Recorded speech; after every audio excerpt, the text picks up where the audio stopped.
Hey guys, welcome back to this channel. In this video, I'm gonna show you how you can find out your versions of CapCut PC. So here I've already opened CapCut PC but not in the editing page. So I've like on the home page of CapCut PC.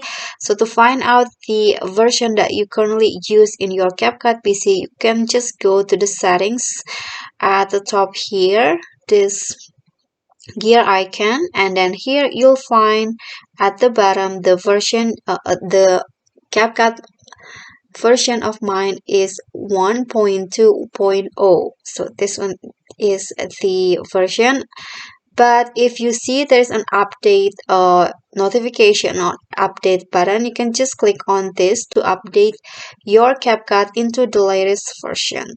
Okay, so you can see here the new version is 1.4.0 and you can just click on install now.